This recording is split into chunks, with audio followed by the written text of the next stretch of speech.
Hey everyone, this is Scott. Thanks for watching. Today I have my new phone. We're going to open the box and take a good look at it. It's the Pixel 6a. I also have the Google case for it and the Pixel Buds. So let's get to it. I love the box. It's super small and compact. Very nice. Let's open the security tabs. That's good. No one else has been at it. UPS guy just delivered it. Thank you to UPS. That's cool. That's really cool. It shows you the back of the phone first, which is kind of interesting. I've never seen that before because, the front of it's just going to be blank screen. Very cool. Like the size, of course, it's USB-C. Those other slots on the bottom, I assume, are the speakers. So stereo speakers, of course. This is a charcoal color, and yeah, it's a plastic back, and this camera bar is also plastic. But the body, that is metal alloy. Two buttons on the side. One is going to be volume up, volume down. The other is going to be power, I guess. So let's turn it on. That would be a good start. So while the phone is powering up, let's take a look at the box. There's no charger. That's pretty standard these days, but it does come with a USB-C cable, which is great, and a little adapter for USB-A, which is the standard one we're all used to USB-C. And this little box, which I guess is just a promotion for their Google Tensor chip, it also includes your SIM card insertion tool. While we're waiting for the phone to boot up, let's compare it. So the 6A is on the right here. It's my current phone, the 4A on the left. It's just a regular 4A, no 5G. Of course, the 6A does have 5G. And let's just compare the two of them. You can see the Pixel 6A is definitely a little bit taller and about the same thickness, I think. If we put them on top of each other, yeah, you can see that's maybe half an inch or just over. In terms of extra height there. The screen size is 6.1 inches on the 6A compared to the 5.8 inches on the 4A. One thing that the 6A lacks compared to older Google phones, there is no headset jack plug socket. Sorry, it's USB-C, Bluetooth, or nothing.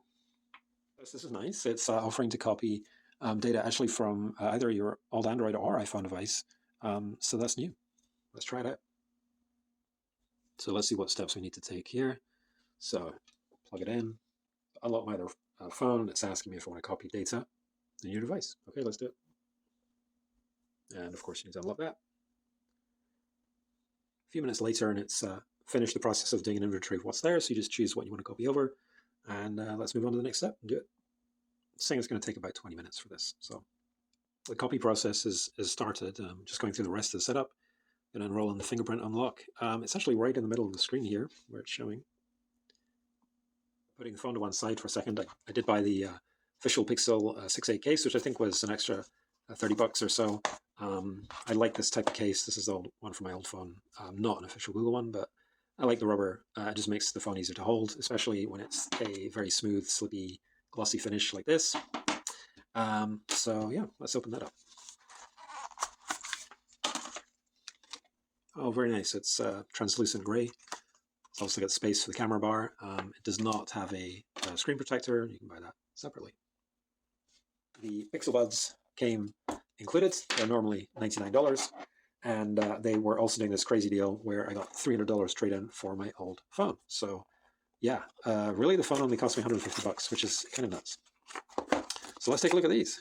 Ooh, nice little egg-shaped case there. The USB-C in the bottom.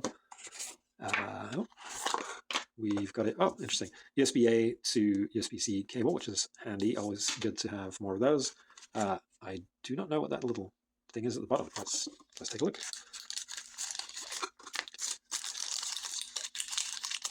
Oh, cool. Okay, these are the little silicone rubber earplug doohickeys. Great. Well, let's open up this and take a look at the buds themselves. Very nice. They just woke up. Oh, cool. That's an interesting design. Well, here's a close-up of one of the buds. They're worn this way, so that little, I don't know what you call this. This little wavy rubber thing. Maybe an antenna? I don't know. That points up the way. So this is the right-hand one. And the other is, of course, the left-hand one. Pretty comfy. I just put one in my ear and yeah, pretty cool. All right, back to the phone. So, well, that's the copying process finished, and yeah, as promised, it'd take about 20 minutes. So while it's doing the final stages, let me pop it into the new case, keep it safe. That's pretty nice. Feels really good in the hand. Definitely feels bigger than my previous phone, but not huge. I think the 4A was feeling a little small, but this feels about right to me.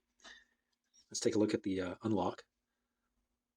I just tapped it very briefly there. That was too slow. Try a longer press. There we go. The apps are grayed out because it's it's having to install them all from the App Store. So the ones that are ready are colored in and ready to use, I hope. Got to sign into them all. Okay, this is going to take some time. Lovely display though, really nice.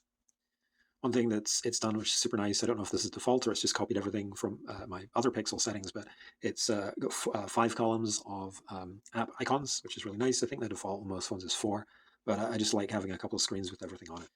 Well, it's the following morning. I've had the phone for about 12 hours, and I have to say I'm really impressed so far. It's just a great size, not too big, not too small. By the way, it's already installing its first security update. So thanks for watching. Please subscribe. You'll get more videos like this, follow-ups on how I'm going with the Pixel. Also, check out some of my other videos about smart home tech, things like solar panels, power walls, and other interesting stuff. Thanks again. My name's Scott.